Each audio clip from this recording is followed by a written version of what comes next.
Mhm. Did you guys hear that? Yeah. Yeah. Okay. All right. And I can pause the recording too. All right. Sounds good. All right. So basically, let's get this little literature circle going. You guys, we discussed prior to this, and we read my book, Why Am I Me? Which was based on the topic that I chose of identity. We see the little boy and the little girl throughout the book constantly asking the question of why they are who they are, why aren't they someone else. You see representations of all different kinds of people on the pages of the book. Um, they're not like cookie cutter characters. Like every person that's shown is super dynamic. And there's not a lot of words. A lot of what the book is trying to say is done through the pictures. That's the theme, and that's why each character is so dynamic looking, whether it's the main characters of the book or the background characters. So to start the discussion, my first question would be, this book, Why Am I Me? How does it address identity in a way a child can understand? So this book is aimed at children. How does this book address identity in the way that a child can understand? I guess I can answer that first. Like when you were showing us the book, it showed how like there were different types of cultures represented, like on each page. Like there were different races, ethnicities of the people, and it can like if a like some books don't really do that, and so like if a kid's reading that book, they can like say, oh, that I'm like that kid, or oh, I'm like that girl in that book. Like they can sort of like relate to it in that sense. Mm-hmm. I also think I like backing off of that, like it for a kid that doesn't have a lot of exposure to a lot of different kinds of people, seeing such a colorful book with many different people of different backgrounds, races, religions. Um, I think that it's a good like way to get a little glimpse of the world outside of the the blinds that they have. No, yeah, I definitely agree with that. Like where I grew up, like there was not a lot of diversity. Like it's a small town, see people that look a lot like you. So I feel like especially like that, like having books that show this to kids who aren't living in an area like that can be so beneficial from when they're young. So it's not once they get to the teenage years or whatever, then that's when they see like people who are super different or have like differences from them. Yeah. Yeah. Especially, No, go ahead. I was say like I especially see that like today. It's like important that kids know about that today, based on like all the stuff that's going on, like with race and ethnicity, like and even racism. Like it's good to like expose them early so that they can understand it or at least get a grasp of it. Yeah, when I read the book for like the question of like kids understanding of this concept, there was, repetition a lot. Why am I me? Why are they that? And I feel like that repetition brings questions and it kind of sticks in that kid's mind, and they at the end they're like, why am I, they start to question that. Well, and that actually goes into my second question perfectly. It's a nice segue. How does the ending of the book leave the reader feeling, and why does it do this? If you remember, the end of the book ends on the question that is the title, and it shows both of the main characters again, and it says, "Why am I me?" Then they ask, "Why am I me?" In the end, it shows them meeting for the first time and saying hi, but I don't think that's the moment that you're supposed to be left with. Um, so again, I'll ask the question: how does the ending of the book leave the reader feeling, Why does it do this? It definitely leaves it, open-ended, kind of like it doesn't say like a clear, the character learned this lesson, it like kind of leaves that job to the reader of like, hey, what's your takeaway from this, and questioning of different races and religions through what we see throughout the book, hijabs and people of color. Yeah. Yeah, like, sorry, you can go. No, go ahead. You're good. Okay, I was gonna say like it lets them write their own story or like their own ending. Like they could choose like what they want to do with it, like how they want to react to it. Yeah, mine kind of goes with that too. It leaves the reader like still asking questions, like still like they gained a little bit and they saw these different like races and religions, but they can like continue to like ask that question and continue to learn more even after the book is over. That's exactly what I gathered as well. And the reader themselves are reading the phrase, "Why am I me?" And obviously the character is saying it, but if the reader's saying it out loud, it's them saying it. So it'll leave them wondering and asking. I definitely think this is a book aimed towards older kids. Like obviously when they become like conscious and like aware, you know what I mean? Like so once they start getting old enough for existential crisis, I think this is a good book to get into. So those are my questions. So if we want to move on, whoever wants to talk about theirs next. Okay, I'll go. As you all know, my book was I Love My Hair by Natasha Anastasia Tarpley. And my topic I chose was culture and race. And, as you guys noticed, the girl named Kiana struggled with her hair problems of like management. And then throughout the book, she slowly realized how appreciative she is of her hair, and how proud she is of her culture surrounding her natural African hair. And my two questions was, what do you think Natasha, the author, goal at the end of the story was of Kiana's story? Like, what do you think was the goal of this story of hardship of, hair journey to the reader? I'll go. I think it's just about showing like the goal and like the readers that they can appreciate their culture. Like even if they're living in a spot where like their culture isn't super common, like they can still appreciate who they are, where they came from, and what makes them unique. And I think it does a really good job like showing this goal, like why she's unique and what makes her special. Yeah, I think like I think it's a great book for a child to read and identify with the struggle. And like the fact that it shows the variations of hairstyle, like because like maybe one kid does it one way, one kid does it another way. Like they'd be able to see it all on the pages of that book. And then like the discouragement that she faces and then the support that she gets from her teacher. And what she says to her about like what it represented in the past.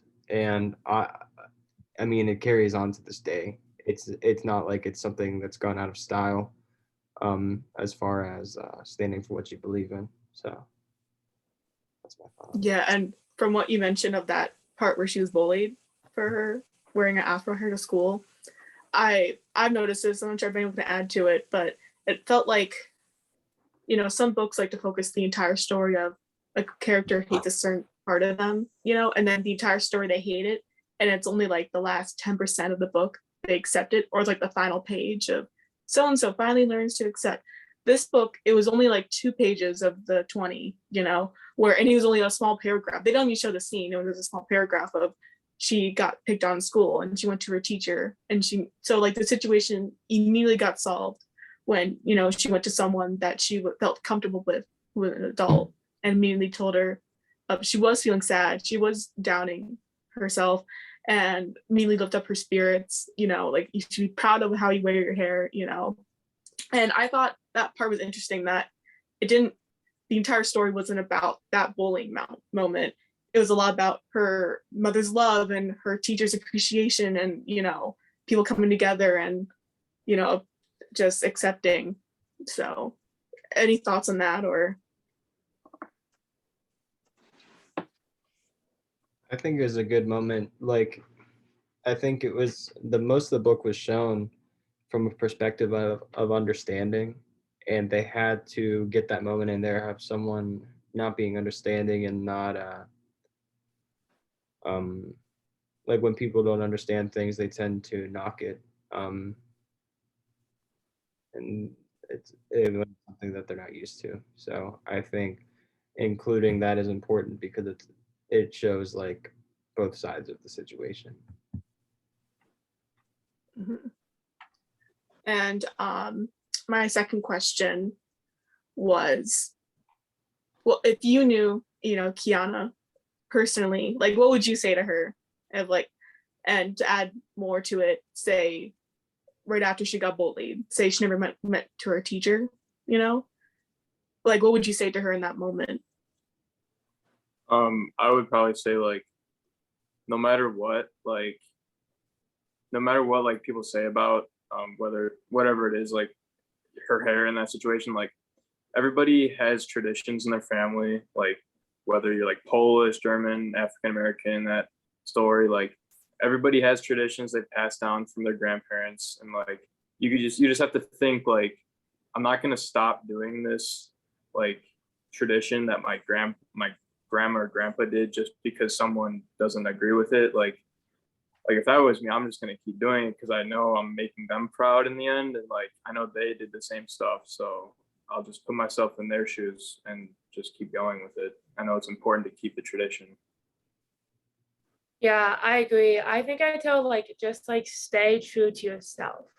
Like as like Jacob said, like she has that culture behind her for all of these generations. And like that's part of like what's made her who she is. So she like can embrace it and just like love that piece of herself. Yeah, exactly. Yeah, that strikes a chord with me. I jotted down a few thoughts as I was thinking about it, but like I wrote down that individuality is not something that you should sacrifice, and I think that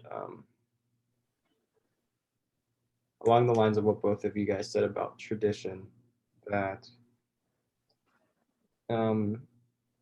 like you got to understand why you're doing something, and I mean throughout the course of the book, at the beginning, it's a pain in the butt doing the hair, and eventually she begins to love it. However, like something like this, it was an instance of where it was a callback to her not really having that kind of a bond with her hair. And I think that was a time for her, in the reassurance of the teacher, to assess like why she was doing what she's doing. So I think along those lines of individuality, it's just think about like that you're doing it for yourself and not for people. It's not for perception. Yeah. Couldn't agree more. I Right. agree. All right, I bet you guys answered my questions beautifully.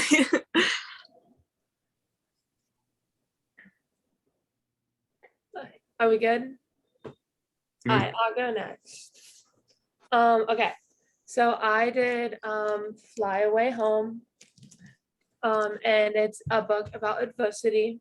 And it's just a little recap. It's like the young boy and his father living in the airport, trying to blend in, not be caught, and just have this father's trying to give this boy like as much of a normal life as he can, even though he's struggling.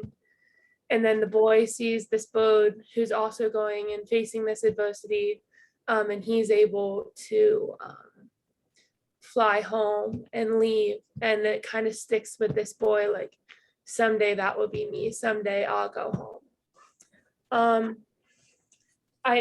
The imagery does a really good job in it too, like showing what's being read. So like as children are reading it, they can really see what's going on.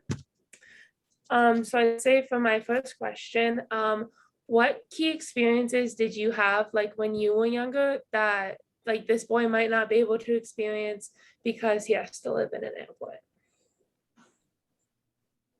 I could probably start out just by saying like going to school and like meeting new friends and just having that like total like childhood experience. Like he's staying at an airport, so like the only interactions he's really gonna have are like people that walk up to him or his dad who comes home from work. Like he's not gonna be able to just like have downtime to hang out with his friends. Like he's just always gonna be stuck at the airport unless he decides to go out and explore. But I think that's like a key part of like your childhood is like meeting new friends and like bonding with them. Yeah, he has one friend in the airport, but like he gives up his childhood because he spends all of his time in the airport trying to blend in. So like I definitely be like it's not like he can go out and make new friends because he has to spend so much of his time like blending in. Imagine how hard it was being a kid at the airport, seeing families come in and out, and you know that they're leaving and having a good time, and you're stuck. You can't even do stuff like that. Yeah. That was what I was thinking of. I got like chills as you were saying that. Like I just couldn't imagine like some of my key experiences like Yeah, being gone. Yeah, like you would see a family coming home from Disney World, for example. Like he would never be able to like experience anything even close to that. So oh, and even the fact that we know that his mother's passed away. yeah, That too. Yeah, and throughout the book, for the question of like how would you feel, like the dad's constantly, for the good acts, like bringing home treats or whatever, like it was like a big thing. And it was like these are like everyday things to us that we take for granted, like well, you mentioned school, we can easily like get a cookie from the line, but to him it's a very special moment. So just stuff like that, just and class difference between that, people struggle and it's a sad reality, and living at an airport is not easy. right. It shows you to like appreciate what you have. I think adding on to that, because I think it's part of this, is this a book like you would want your children to read in the future or to learn a lesson from?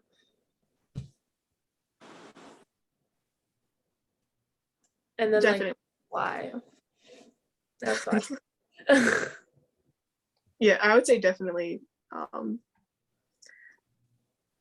And kind of like two things maybe. I'm not sure if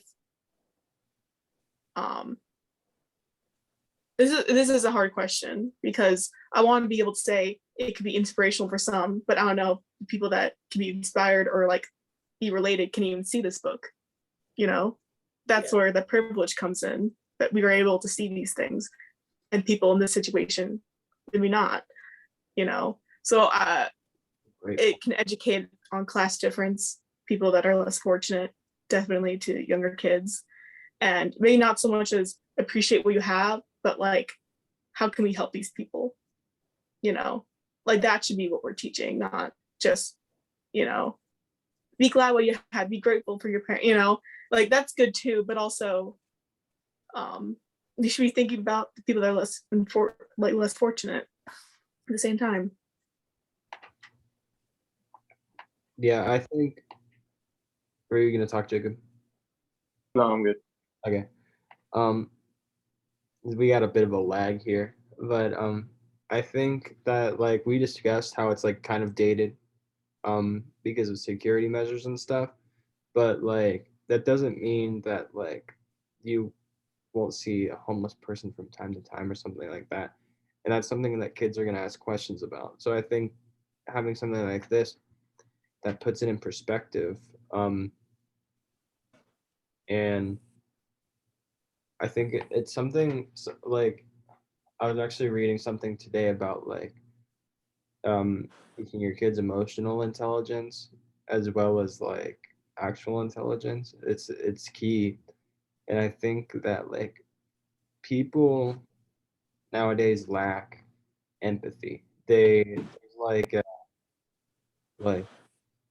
there's just a severe lack of empathy. And I think that showing kids something like this, and realizing that the life that they live isn't all that's out there, um, it's a good jumping off point for a further discussion.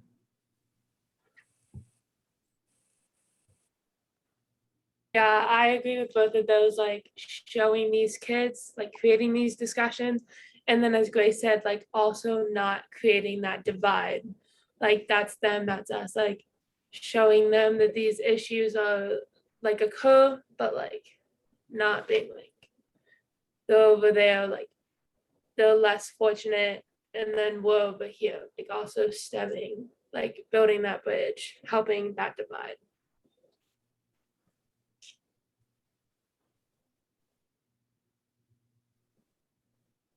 So are we good with that?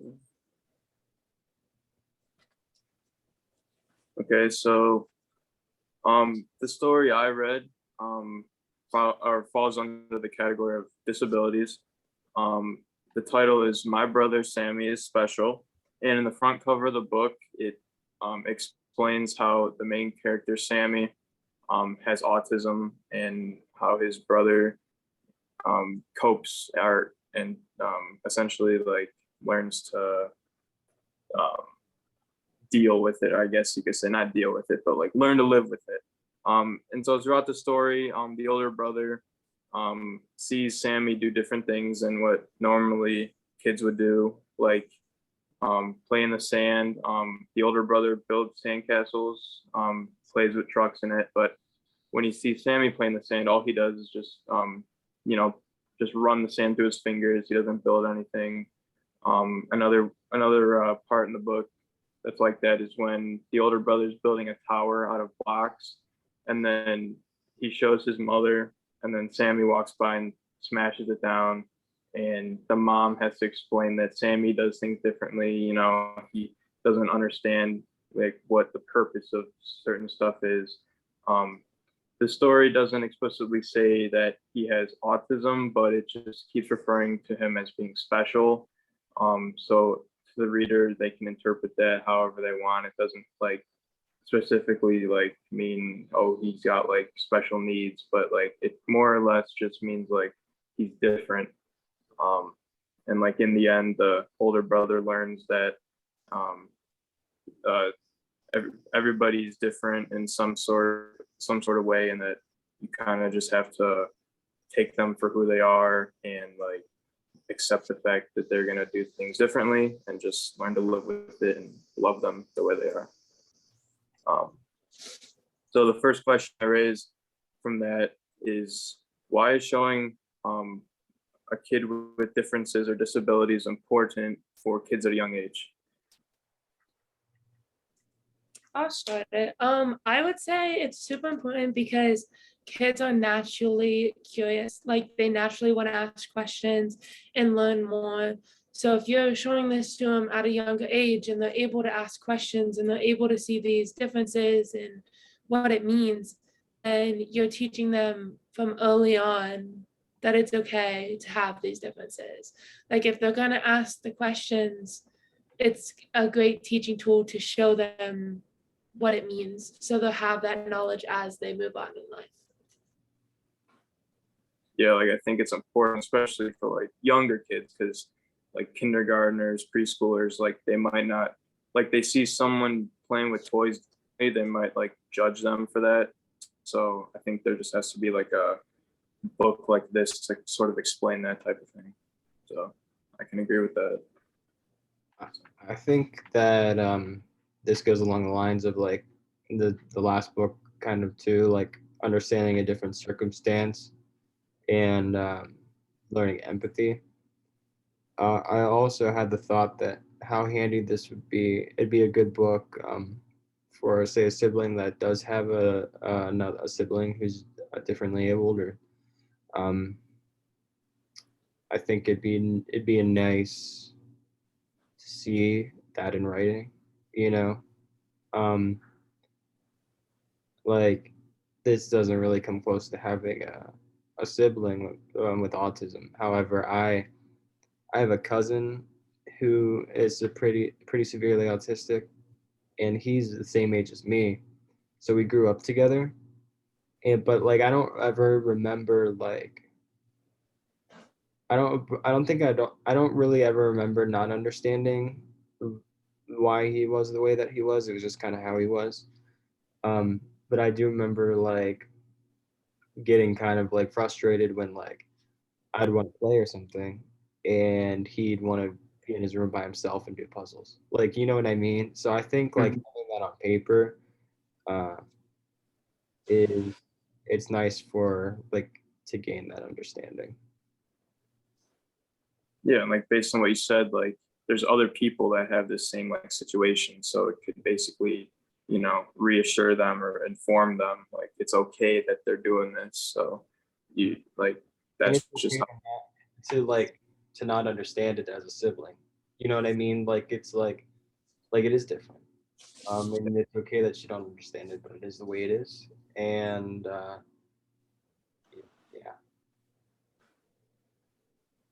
Yep, definitely agree with that. So going on to my next question, I said, what would you do as a parent if this was the same situation that you had in your family? Like, how would you inform your kids about it? Yeah, when I read the book, I was kind of surprised when um she went to talk to the older brother about Sammy, and she never used like the terminology specifically of he has autism, even though it says on the cover.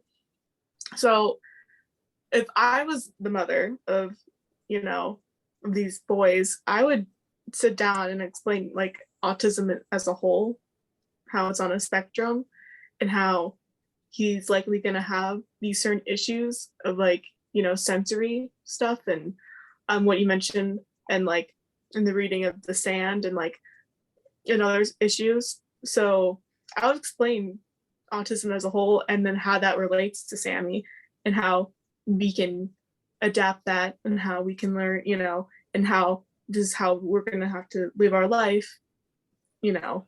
So I'm surprised in the book they don't mention that, you know, the the character doesn't learn about the word autism.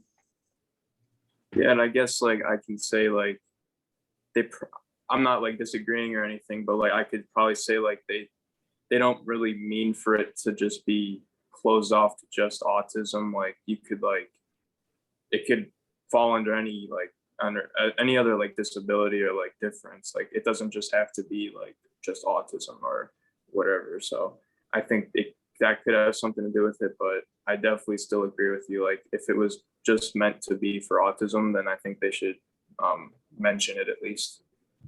Yeah, I think it doesn't explicitly say it, but a lot of the stuff that the brother does in the book, like you can see he's pretty in tune with sensory things. Like he likes running the sand through his fingers and stuff like that. It's a like they do a good job of showing it.